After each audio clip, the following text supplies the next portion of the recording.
Shteti i Kosovës sapo ka përfunduar ndërtimin e një burgu të Danimarkës në Kosovë. Po, e dëgjuat mirë.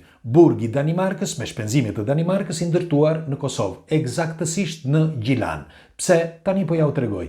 Madje informacionet që do t'ju jap sonte janë tepër të rëndësishme, sepse ka disa gjëra që duhet të dini për të mirën tuaj, jo sepse i di të gjitha, por disa informacione janë thelbësore. Më ndiqni me kujdes dhe kush është rastësisht, në qoftë se nuk e ka bërë ende, bëjni like faqes dhe videos dhe ju falenderit për mbështetjen. Atëre, kjo marrëveshje ka filluar në vitin 2021 dhe me sa duket u konkretizua në vitin 2024.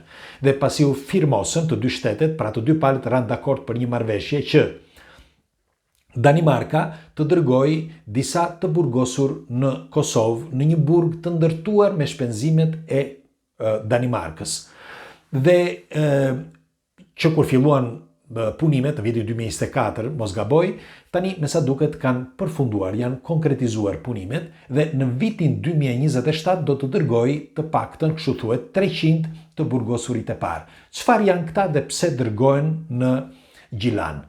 Pikë së pari, duhet të dini që Danimarka me sa duket nuk di se si të dëboj disa të parregullt, ose disa të burgosur si pas mendimit tyre, ose disa që kanë krijuar ose kërkuar që të bëjnë krime të rënda, duan që t'i dëbojnë dhe nuk kanë se si, sepse duhet të dini që Bashkimi Evropian ka disa ligje të krijuara, si mund të quhen kështu, për mbledhjen ose për thithjen e emigrantëve që t'i mbajnë në Bashkimin Evropian, kurse Danimarka tani po bën të kundërtën dhe po kalon tej rregullave. Pra, ky është debati që po bëhet kohët e fundit, që Danimarka po mundohet që të dëboj disa nga emigrantët nga vendi i saj. Në fakt, këta nuk janë në shtetas të Danimarkës, janë në shtetas të huaj.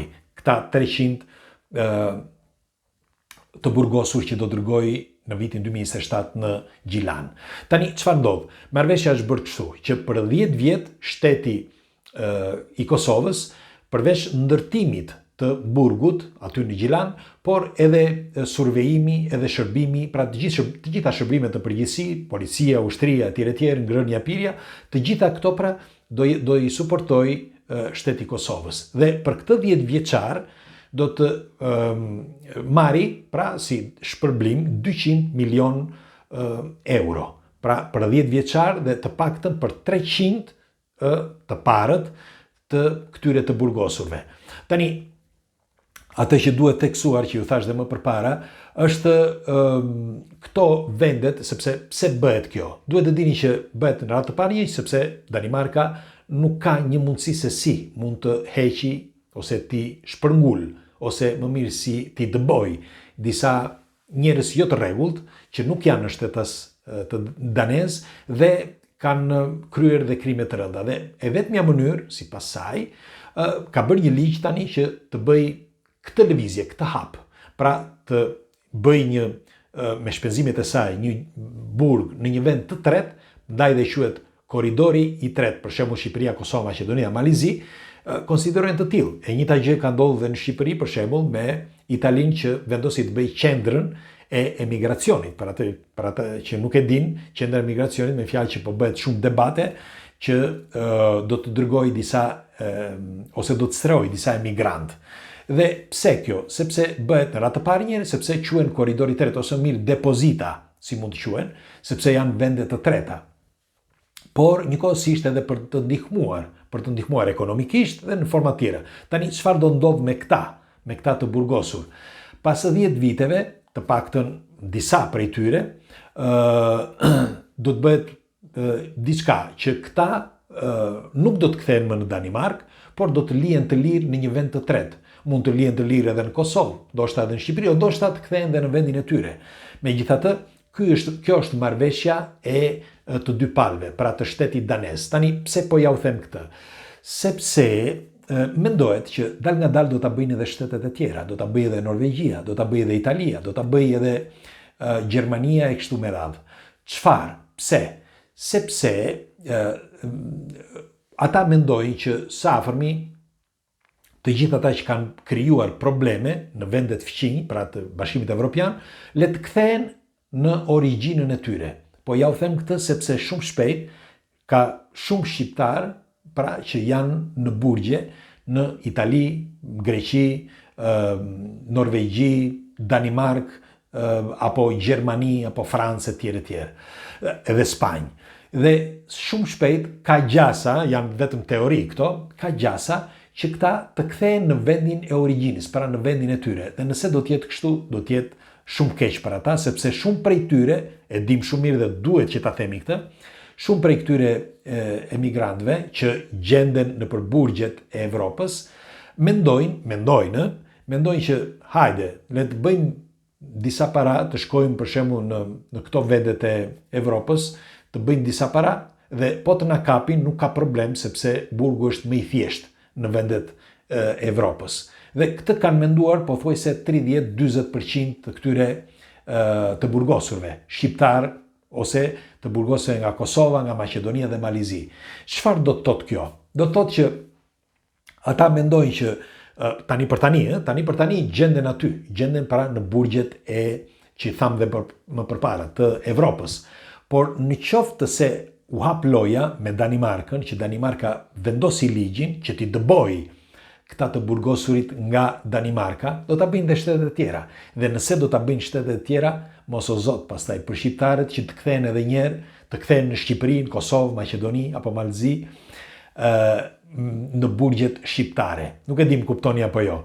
E them sepse dua t'ju informoj, sepse shumë e neglizhojnë këtë, bile të themi të vërtetën, disa bashkëdhetarët tanë, disa, jo të gjithë, nga Shqipëria, Kosova apo Maqedonia, apo ndoshta vende tjera, bëjnë diçka. Ata, duke qenë ligje më të thjeshta, më të lehta, në Itali për shembull, kryesisht, por edhe në vende të tjera, në Francë, Gjermani e tjerë, shkojnë dhe bëjnë disa aksione të pa këshillueshme, ose mirë, jo të denja.